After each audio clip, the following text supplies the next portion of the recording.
This is the front door coming into the kitchen. That's a bathroom over there. Full bath.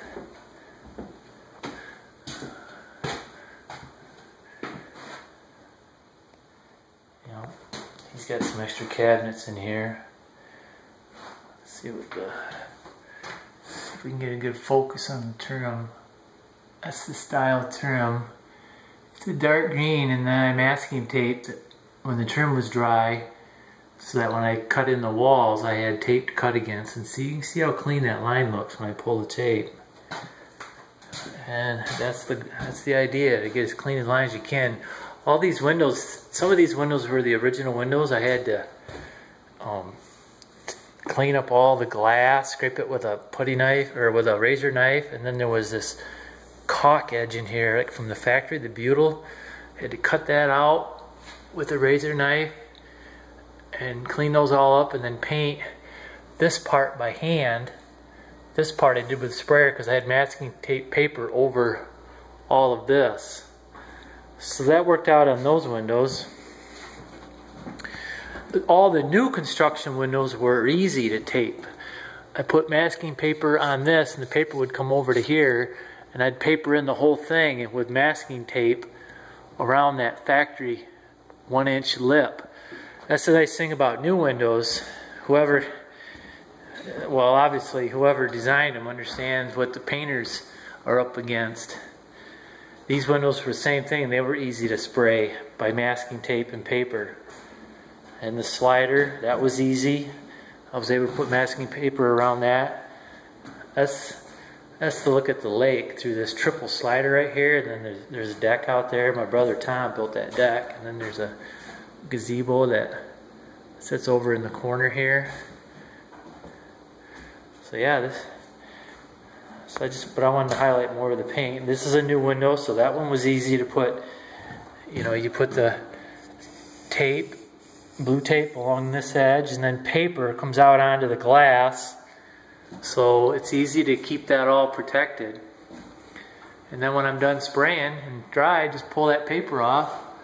Now you can see here, there's a little bit of some paint that bled through. Must be I didn't get that touched up. I'll have to go around and touch that up. But yeah. And you can tell how you really got to be exact with your caulk and your tape, and it's difficult. You got to incorporate a system, and you just got to be very diligent with it. This is the baseboard. That line's clean. And then this stairway that comes up, that's the finished stringer onto this. Well, let me back up to see there's a landing there, stairway landing. And then this custom stairway I built out of poplar. These are just poplar that I ran to the table saw, and this is a piece of poplar right here. This is a piece of, that's probably a piece of poplar too, maybe. And the treads were just southern yellow pine 2x12s. You can tell the one cupped right here. It's got a cup. Stand back, you can see it. But I did it with hand tools on site. This is a 2x6 ripped down, so that the piece I ripped off, I was able to round over this edge and do it here. And then I drilled these holes by hand with a Forstner bit. It was the wrong bit. It was difficult to do, and it's on like a 41-degree angle. That was a challenge. And then getting the spacing right so that when you stand here and look at it, all them spindles look like they're running parallel. It's not as easy as I made it look. Well, it's not as easy as you might. Well, it's difficult. It's not easy as you might think. It's just difficult. So there. So now we're coming up the stairs, and then it's tight up here at the top.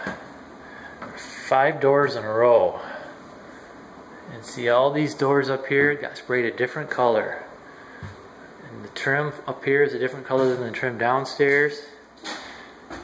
This door is a different color. This was one of those windows that this one's not done. You can see you got to take it apart. You got to take this stool off to get the whole crank assembly out. And the crank assembly's got paint all over it, and I got to clean that all up and put it back in here before I can put this piece on, before I can finish caulking and painting. And then I also have to crank these windows, go outside, take these windows apart, take them down on benches, clean them all up, scrape all of this. You can see this factory butyl caulk that when it was painted the first time, they didn't clean that out of there. So I got to do that. Yeah. But this was a new factory window right here. So this had that edge that was easy to masking tape and paper. So this window sprayed nicely. And that window's done. But that window still needs more work. But trim and everything looks good up here. Now, this bathroom has a dark green trim. And those lines pulled nice and clean. The masking tape pulled clean. You can see this edge. That edge is rough, and it's a lot of work to get that edge to stop drinking paint like a sponge. You really got to work that edge. Sometimes I put caulk on it and smear down with my finger, but I guess I didn't do it on this job. And then this door is a different color. Right now, these doors swelled up, so I've got the heat turned up to 80, and I'm running the heat in here because it's June 13th, and it's nice out, but it's humid, and then this composite wood, everything, the jambs, this casing is composite, the jambs are composite, it's all latex-based paints, so it doesn't close tight, it rubs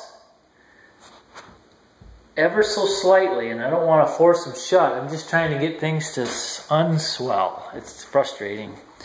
I hope I don't have to take these doors off and plane this edge and repaint. This is the master.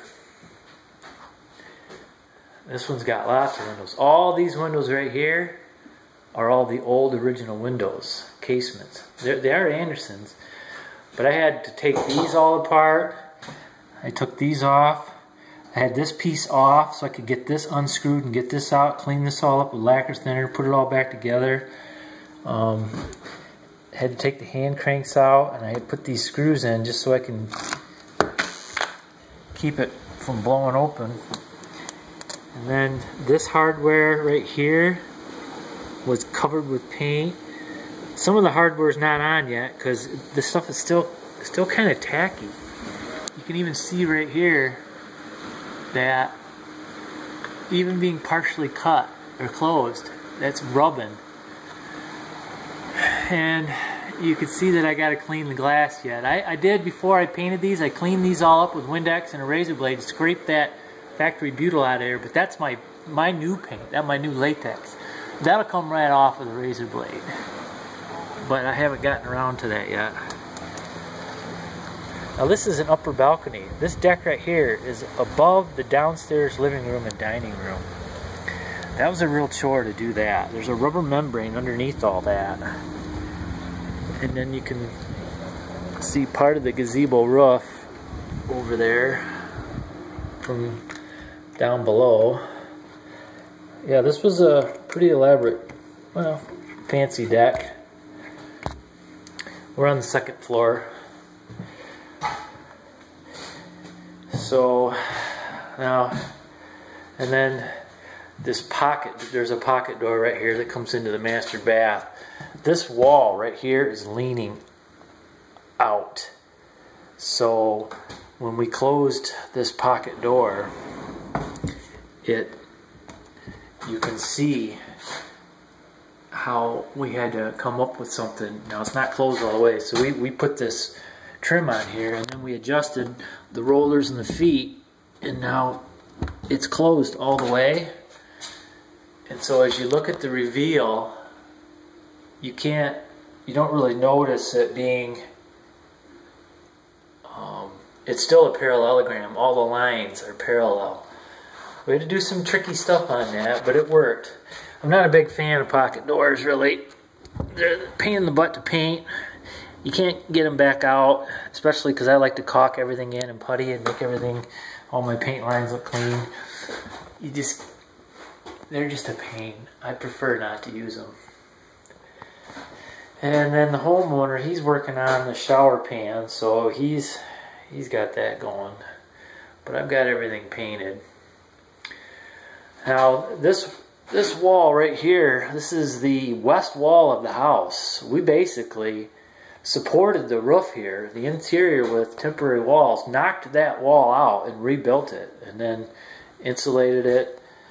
I rewired the whole place. I drywalled the place. Now I've trimmed it and painted it. We went with textured ceilings. It's kind of hard to see those. It's a double-headed mop. I think it looks pretty good. Well, not that the ceilings were. Well, it's all new drywall, and I know how to drywall, so all the flats were flat and all the butt joints were flat. It's a good way to use up the extra mud, these textured ceilings. So, yeah, it looks pretty good. I just wanted to do a walkthrough then and point out some tricky areas, and